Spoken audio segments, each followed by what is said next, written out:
ಎಲ್ರಿಗೂ ನಮಸ್ಕಾರ ರೀ. ಇವತ್ತು ನಾನು ಐರನ್ ರಿಚ್ ಬೀಟ್ರೂಟ್ ಪಲ್ಯನ ಸಿಂಪಲ್ಲಾಗಿ ಮತ್ತು ಟೇಸ್ಟಿಯಾಗಿ ಯಾವ ರೀತಿ ಮಾಡೋದು ಅನ್ನೋದನ್ನು ತೋರಿಸ್ಕೊಡ್ತೀನಿ ರೀ.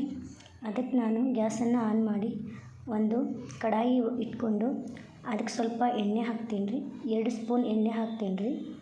ಮತ್ತು ನಾನಿಲ್ಲಿ ಸ್ವಲ್ಪ ಬೆಳ್ಳುಳ್ಳಿನ ಕ್ರಷ್ ಮಾಡಿ ಇಟ್ಕೊಂಡು ಅದಕ್ಕೆ ಹಾಕ್ತೀನಿ ರೀ.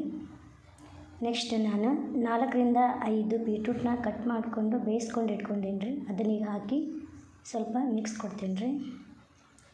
ಈಗ ಸ್ವಲ್ಪ ಮಿಕ್ಸ್ ಕೊಟ್ಬಿಡ್ಬೇಕು ರೀ. ಅದು ನೀರಿನ ಅಂಶ ಬಿಟ್ಕೋತಾ ಹೋಗ್ತೈತೆ ರೀ. ಈಗ ನೋಡಿರಿ, ನಾನು ಅರಿಶಿನ ಪುಡಿನ ಅದಕ್ಕೆ ಹಾಕ್ತೀನಿ ರೀ. ಸ್ವಲ್ಪ ಅರಿಶಿನ ಪುಡಿ ಹಾಕಿದೆ, ಮತ್ತು ಸ್ವಲ್ಪ ಅದನ್ನ ಮಿಕ್ಸ್ ಕೊಡ್ತೀನಿ ರೀ. ನೆಕ್ಸ್ಟ್ ಸ್ವಲ್ಪ ಖಾರ ಪುಡಿ ಹಾಕ್ತೀನಿ ರೀ. ನಿಮ್ಗೆ ಎಷ್ಟು ಬೇಕೋ ಅಷ್ಟು ನೋಡಿ ಹಾಕ್ಕೊಳ್ರಿ. ನೆಕ್ಸ್ಟ್ ಸ್ವಲ್ಪ ಕಸ್ತೂರಿ ಮೆಂತ್ಯ ಹಾಕ್ತೀನಿ ರೀ. ಮಿಕ್ಸ್ ಕೊಟ್ಕೊರಿ. ಮತ್ತು ಸ್ವಲ್ಪ ನೋಡಿರಿ, ಈ ಥರ ಅದು ಬೇಯಕ್ಕೆ ಕುಂತ್ರಿ, ಬೇಯ್ತಾ ಇದೆ ರೀ. ಈಗ ನೋಡಿರಿ, ಸ್ವಲ್ಪ ಉಪ್ಪನ್ನು ಹಾಕ್ತೀನಿ ರೀ. ಯಾಕಂದರೆ ನಾವು ಬೇಯಿಸುವಾಗ ಸ್ವಲ್ಪ ಉಪ್ಪನ್ನು ಹಾಕಿದ್ದೀವಿ ರೀ. ನೋಡಿ ಹಾಕ್ಕೊರಿ. ಈಗ ಮತ್ತೆ ಒಂದು ಸಲ ಮಿಕ್ಸ್ ಕೊಡಿರಿ. ಇವಾಗ ನೋಡಿರಿ, ಎಣ್ಣೆ ಬಿಟ್ಕೋತಾ ಬಂತದು, ನೀರಿನ ಅಂಶ ಎಲ್ಲ ಹೋಗ್ತಿದೆ. ಈ ಸ್ವಲ್ಪ ಹಿಂಗನ್ನ ಹಾಕ್ತಿದ್ದೀನಿ ರೀ. ಹಿಂಗೆ ನಮ್ಮ ಆರೋಗ್ಯಕ್ಕೆ ತುಂಬ ಒಳ್ಳೆಯದು ರೀ. ನೋಡಿರಿ, ಈಗ ನೀರಿನ ಅಂಶ ಹೋಗ್ತಾಯಿದೆ. ಸ್ವಲ್ಪ ಕರಿಬೇವನ್ನ ಹಾಕ್ಕೊಂಡ್ರಿ, ಮತ್ತೆ ಮಿಕ್ಸ್ ಕೊಡಿರಿ. ನೋಡಿರಿ,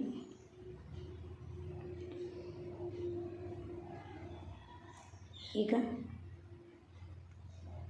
ಮತ್ತು ಸ್ವಲ್ಪ ನಾವೇನು ಮಾಡೋಣ, ನಿಂಬೆಹಣ್ಣನ್ನು ಹಾಕ್ತಿದ್ದೀನಿ ರೀ.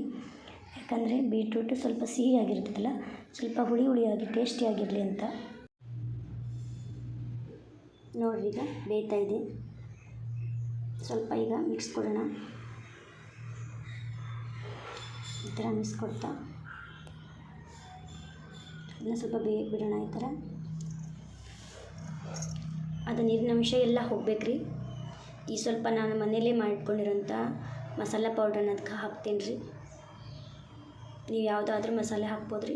ಮತ್ತೆ ಮಿಕ್ಸ್ ಕೊಡಿರಿ. ಮತ್ತೆ ಒಂದು ಸಲ ನಾನು ಸರಿಯಾಗಿ ಹೀಗೆ ಮಿಕ್ಸ್ ಮಾಡ್ಕೋತೀನಿ ರೀ.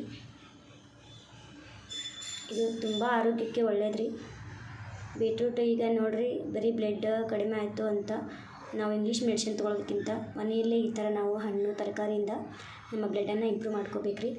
ಈಗ ನಾನು ಸ್ವಲ್ಪ ಕಾಯಿ ತುರಿನ ಹಾಕ್ತೀನಿ ರೀ. ಮತ್ತೆ ಮಿಕ್ಸ್ ಕೊಟ್ಕೋತೀನಿ ರೀ.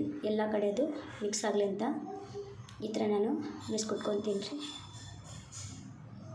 ನೋಡಿರಿ, ಇವಾಗ ಈ ಥರ ಬಂದಿದೆ. ಇವಾಗ ಸ್ವಲ್ಪ 12 ನಿಮಿಷ ಬಿಟ್ಬಿಡ್ರಿ ಬೇಯೋಕ್ಕೆ. ಮತ್ತು ಫ್ಲೇಮ್ನ ಸ್ವಲ್ಪ ಮೀಡಿಯಮ್ನಲ್ಲಿ ಇಟ್ಕೋಬೇಕು ರೀ. ಸ್ವಲ್ಪ ನೀರು ನೋಡಿ ಹಾಕ್ಕೊಳ್ರಿ. ಬೆಂದಿಲ್ಲ ಅಂದರೆ ಮತ್ತೆ ನೋಡಿ ಸ್ವಲ್ಪ ನೀರನ್ನು ಆ್ಯಡ್ ಮಾಡಿಕೊಂಡು ಮತ್ತೆ ಮಿಕ್ಸ್ ಕೊಟ್ಕೊಂಡು ಅದನ್ನು ಬೇಯಕ್ಕೆ ಬಿಡೋಣ ರೀ. ಈಗ ನೋಡಿರಿ, ರೆಡಿ ಆಯಿತು. ಹೇಗೆ ಬಂದಿದೆ ಅಂತ ನೋಡಿ, ನೀವು ಮಾಡಿ ಟೇಸ್ಟ್ ನೋಡಿರಿ. ಇದು ಬಿಸಿ ಅನ್ನ, ತುಪ್ಪ ಮತ್ತು ಬಿಸಿ ರೊಟ್ಟಿ, ಚಪಾತಿಗೆ ತುಂಬ ಚೆನ್ನಾಗಿರ್ತದೆ ರೀ. ಮಕ್ಕಳಿಗಂತೂ ಲಂಚ್ ಬಾಕ್ಸಿಗೆ ಇದು ಬೆಟರ್ ಅಂತ ಅನಿಸ್ತದೆ ರೀ. ಅವ್ರಿಗೂ ಕೂಡ ಬ್ಲಡ್ ಇಂಪ್ರೂವ್ಮೆಂಟ್ ಆಕತ್ತೆ ರೀ. ಲೈಕ್ ಕೊಡಿರಿ, ಸಬ್ಸ್ಕ್ರೈಬ್ ಮಾಡಿರಿ. ಧನ್ಯವಾದಗಳು.